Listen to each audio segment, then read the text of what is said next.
Today I am going to discuss about the melting point of fatty acids, after that the distribution of fatty acids in lipid bilayer and finally the movement of lipid molecules in lipid bilayer। तो सबसे पहले हम discuss करेंगे parameters जो कि affect करते हैं melting point को, फैटी एसिड के मेल्टिंग पॉइंट को। तो इसमें सबसे फर्स्ट पैरामीटर है नंबर ऑफ कार्बन्स। अब सपोज यहाँ पे दो फैटी एसिड्स हैं, एक में नंबर ऑफ कार्बन्स है 20 और दूसरे में नंबर ऑफ कार्बन्स है 10 कार्बन। सो अगर 20 कार्बन वाले फैटी एसिड का जो मेल्टिंग पॉइंट है ये है 10 मिनट्स, तो जो 10 कार्बन वाला फैटी एसिड है इसका मेल्टिंग पॉइंट होगा 6 मिनट्स। तो इसका मतलब है कि जितने नंबर ऑफ कार्बन ज्यादा होंगे उतना इसका मेल्टिंग पॉइंट ज्यादा होगा और जितने नंबर ऑफ कार्बन कम होंगे उतना ही फैटी एसिड का मेल्टिंग पॉइंट कम होगा। तो जो नंबर ऑफ कार्बन्स हैं ये अफेक्ट करते हैं फैटी एसिड के मेल्टिंग पॉइंट को। अगर नंबर ऑफ कार्बन्स ज्यादा होंगे तो मेल्टिंग पॉइंट भी ज्यादा होगा और अगर ये कम होंगे तो जो मेल्टिंग पॉइंट है ये भी कम होगा। Now second parameter is presence and absence of double bond. Now दो तरह के फैटी एसिड्स होते हैं, first are the saturated fatty acids and second are the unsaturated fatty acids. अब सपोज कि यहाँ पे कोई सैचुरेटेड फैटी एसिड है जिसमें कि कोई भी डबल बॉन्ड प्रेजेंट नहीं है और ये एक अनब्रांच्ड सैचुरेटेड फैटी एसिड है, और सेकेंडली यहाँ पे एक अनसैचुरेटेड फैटी एसिड है और अनसैचुरेटेड फैटी एसिड में क्या होता है, यहाँ पे डबल बॉन्ड प्रेजेंट होता है और ये भी एक अनब्रांच्ड फैटी एसिड है। नाउ सबसे पहले जो सैचुरेटेड फैटी एसिड है इसमें कोई भी डबल बॉन्ड प्रेजेंट नहीं है तो ये एक हाईली कॉम्पैक्ट स्ट्रक्चर में कन्वर्ट हो जाएगा, जबकि जो अनसैचुरेटेड फैटी एसिड है इसमें डबल बॉन्ड प्रेजेंट है तो ये एक हाईली कॉम्पैक्ट स्ट्रक्चर में कन्वर्ट नहीं हो पाएगा डबल बॉन्ड की वजह से। तो यहाँ पे जो सैचुरेटेड फैटी एसिड है ये एक कॉम्पैक्ट फॉर्म में है, इस वजह से जो इसका मेल्टिंग पॉइंट है ये बहुत ज्यादा होगा क्योंकि यहाँ पे एक कॉम्पैक्ट स्ट्रक्चर है और इसको मेल्ट करने के लिए ज्यादा टेम्परेचर चाहिए, लेकिन यहाँ पे कोई भी कॉम्पैक्ट स्ट्रक्चर की फॉर्मेशन नहीं हो रही तो इसको मेल्ट करने के लिए कम टेम्परेचर चाहिए। तो इसका जो मेल्टिंग पॉइंट है सैचुरेटेड फैटी एसिड का ये ज्यादा होता है और जो अनसैचुरेटेड फैटी एसिड्स हैं क्योंकि ये किसी भी कॉम्पैक्ट स्ट्रक्चर में कन्वर्ट नहीं होते तो इनका मेल्टिंग पॉइंट जो है ये हमेशा कम होता है। So this is a second parameter कि अगर यहाँ पे डबल बॉन्ड प्रेजेंट है तो इसका मेल्टिंग पॉइंट कम होगा, लेकिन जो सैचुरेटेड फैटी एसिड है इसमें कोई भी डबल बॉन्ड प्रेजेंट नहीं है तो ये हाईली कॉम्पैक्ट स्ट्रक्चर में आ जाएगा और इसको मेल्ट करने में ज्यादा टेम्परेचर चाहिए। सो दैट्स व्हाई इसका जो मेल्टिंग टेम्परेचर है ये ज्यादा होता है as compare to the unsaturated fatty acid. Now जितने भी एनिमल फैट्स हैं लाइक डालडा, घी, इनमें सैचुरेटेड फैटी एसिड्स प्रेजेंट होते हैं, मींस इनमें जो डबल बॉन्ड है ये प्रेजेंट नहीं होता, इसलिए ये सॉलिडिफाइड फॉर्म में होते हैं एट द रूम टेम्परेचर और इनका मेल्टिंग पॉइंट जो है ये ज्यादा होता है। जबकि अगर हम प्लांट फैट्स की बात करें जैसे कि मस्टर्ड ऑयल हो गया तो ये ज्यादातर अनसैचुरेटेड फैटी एसिड्स के बने होते हैं, मींस इनमें डबल बॉन्ड प्रेजेंट होता है और जिनमें डबल बॉन्ड प्रेजेंट होता है वो फैट्स ज्यादा कॉम्पैक्ट स्ट्रक्चर की फॉर्मेशन नहीं करती। सो दैट्स व्हाई अगर हम रूम टेम्परेचर में देखें तो ये एक लिक्विड फॉर्म में होते हैं, मींस नॉन सॉलिडिफाइड फॉर्म में होते हैं, तो इनका जो मेल्टिंग पॉइंट है ये कम होता है। नाउ अब हम डिस्कस करेंगे about the configuration of double bonds. Now जो अनसैचुरेटेड फैटी एसिड्स हैं इनमें डबल बॉन्ड प्रेजेंट होता है। अगेन जो डबल बॉन्ड्स हैं इनकी दो कॉन्फ़िगरेशंस होती हैं, first is the trans conformation and second is the cis conformation. Trans conformation का मतलब है कि ये कार्बन है तो कार्बन के अपोजिट साइड्स पे दो फंक्शनल ग्रुप्स प्रेजेंट हैं, लेकिन अगर हम सिस कन्फर्मेशन की बात करें तो यहाँ पे जो कार्बन है इसके सेम साइड पे दोनों जो फंक्शनल ग्रुप हैं ये प्रेजेंट हैं। तो जो ये वाली स्ट्रक्चर है ये ज्यादा सिमेट्रिकल है और ये वाली स्ट्रक्चर लेस सिमेट्रिकल है, तो इसलिए जो भी डबल बॉन्ड्स ट्रांस कन्फर्मेशन में होते हैं ये कॉम्पैक्ट स्ट्रक्चर में कन्वर्ट हो सकते हैं, इसलिए इनका जो मेल्टिंग पॉइंट है ये ज्यादा होता है। जबकि जो सिस कन्फर्मेशन वाले डबल बॉन्ड है ये ज्यादा कॉम्पैक्ट स्ट्रक्चर में कन्वर्ट नहीं हो सकते, सो दैट्स व्हाई जो इनका मेल्टिंग पॉइंट है ये कम होता है। नाउ अब हम डिस्कस करेंगे distribution of lipid molecules among lipid bilayer. Now जो प्लाज्मा मेम्ब्रेन है इसमें लिपिड्स की दो लेयर होती हैं, दैट्स व्हाई इसे हम लिपिड बाइलेयर बोलते हैं।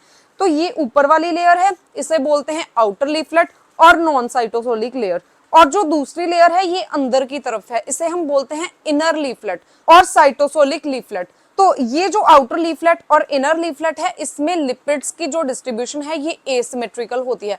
इसका मतलब है कि जो ऊपर वाला लीफलेट है इसमें कुछ डिफरेंट लिपिड्स होते हैं और जो इनर लीफलेट है इसमें डिफरेंट लिपिड्स होते हैं। नाउ अब हम देखेंगे non absolute asymmetrical distribution of lipids. इसमें सबसे पहले जो फॉस्फेटिडिलकोलिन है और जो स्फिंगोमाइलिन है ये नॉन साइटोसोलिक लीफलेट में होता है। मींस जो इनर लीफलेट है इसमें फॉस्फेटिडिलकोलिन और स्फिंगोमाइलिन प्रेजेंट होता है। लेकिन अगर हम आउटर लीफलेट की बात करें तो इसमें फॉस्फेटिडिल इथेनोलामाइन एंड फॉस्फेटिडिल सीरीन ये दोनों ज्यादा प्रेजेंट होते हैं एट द आउटर लीफलेट और नॉन साइटोसोलिक लीफलेट। नाउ अब हम डिस्कस करेंगे distribution of lipid molecules in single layer of lipids. तो जो सिंगल लेयर है लिपिड की इसमें दो तरीके से लिपिड्स की डिस्ट्रीब्यूशन होती है। फर्स्ट ऑफ ऑल तो यहाँ पे जो लिपिड मॉलिक्यूल हैं ये सिंगल लिपिड मॉलिक्यूल्स प्रेजेंट हैं और यहाँ पे जो लिपिड मॉलिक्यूल्स हैं ये कंबाइनली प्रेजेंट हैं, तो इसे बोलते हैं एग्रीगेट ऑफ लिपिड्स और इस एग्रीगेटेड फॉर्म को हम बोलते हैं लिपिड राफ्ट्स। नाउ जो लिपिड राफ्ट्स हैं इनमें मेनली कोलेस्ट्रॉल और स्फिंगोलिपिड्स प्रेजेंट होते हैं in the aggregated form. Now अब हम देखेंगे movement of lipids with in lipid bilayer. तो जो लिपिड बाइलेयर है इसमें दो तरह की मूवमेंट्स होती हैं। First movement is with in this single leaflet and second movement is between the two leaflets. Now ये एक सिंगल लीफलेट है और ये भी सिंगल लीफलेट है। तो जब इस सिंगल लीफलेट में मींस जो लिपिड्स हैं इस सिंगल लीफलेट में इधर से उधर मूव करते हैं तो इसे हम बोलते हैं लेटरल मूवमेंट ऑफ लिपिड्स। लेकिन जो बाइलेयर है इसमें क्या होता है कि जो इस साइड वाले लिपिड हैं ये इस तरफ मूव करते हैं और जो इस साइड वाले हैं ये इस तरफ मूव करते हैं, तो इस तरह के मूवमेंट को हम बोलते हैं ट्रांसवर्स मूवमेंट। नाउ अब हम देखेंगे जो लेटरल मूवमेंट है। नाउ जो लिपिड्स हैं इनको स्टेबलाइज करती हैं दो फोर्सेस। सबसे पहले ये जो लिपिड की सिंगल लेयर है इसमें प्रेजेंट होती है वैन डर वाल्स फोर्सेस, तो इसको सिंगल लेयर को स्टेबलाइज करती है van der Waals force. Secondly this is a lipid bilayer और जो लिपिड की बाइलेयर है इसको स्टेबलाइज करती हैं हाइड्रोफोबिक फोर्सेस। तो इसका मतलब है कि दो लेयर्स के बीच में कौन सी फोर्स है, हाइड्रोफोबिक फोर्स, और सिंगल लेयर के बीच में कौन सी फोर्स है, वैन डर वाल्स फोर्स। तो इस केस में क्या होता है कि जब भी सिंगल जो लेयर है इसमें वैन डर वाल्स फोर्सेस अगर ज्यादा इंक्रीज करती हैं तो जो लिपिड्स की मूवमेंट है ये डिक्रीज होती है। इसकी वजह से जो मेम्ब्रेन फ्लूइडिटी है ये भी डिक्रीज होती है। जब वैन डर वाल्स फोर्सेस कम होंगी तो यहाँ पे स्टेबिलिटी कम होगी और लिपिड्स जो हैं ये ज्यादा मूव करेंगे और उस केस में मेम्ब्रेन की फ्लूइडिटी ज्यादा होगी।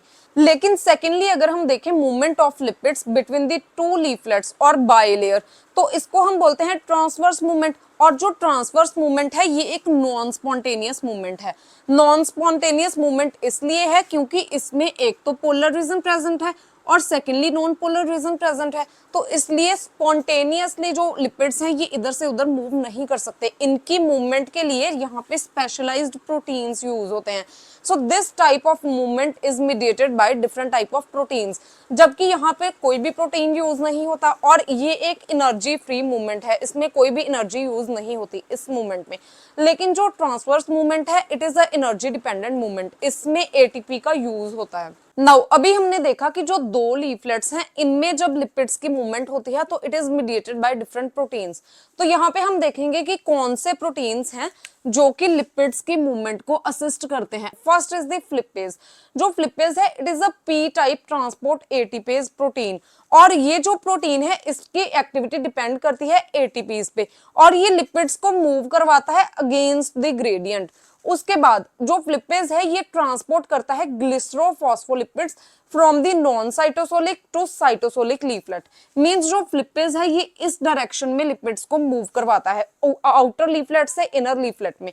ठीक है, नाउ यहाँ पे ग्लिसरोफॉस्फोलिपिड्स की मूवमेंट हो रही है क्योंकि जो फॉस्फोलिपिड्स हैं they are the most abundant class of lipids present in plasma membrane और फॉस्फोलिपिड्स में भी जो ग्लिसरोफॉस्फोलिपिड्स हैं ये सबसे ज्यादा अबंडेंट होते हैं प्लाज्मा मेम्ब्रेन में। Second is floppase. It belong to ABC transport protein family. Again जो इसकी एक्टिविटी है ये भी एटीपी पे डिपेंड करती है और ये भी लिपिड्स को मूव करवाता है against the gradient.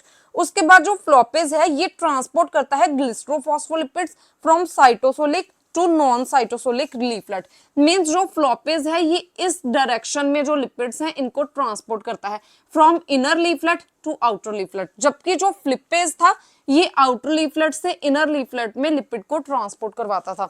Now third type of protein is scramblase. Now जो स्क्रैम्बलेज है इसकी एक्टिविटी एटीपी डिपेंडेंट नहीं होती, इसकी एक्टिविटी कैल्शियम डिपेंडेंट होती है और ये लिपिड्स को मूव करवाता है अलोंग द ग्रेडियंट।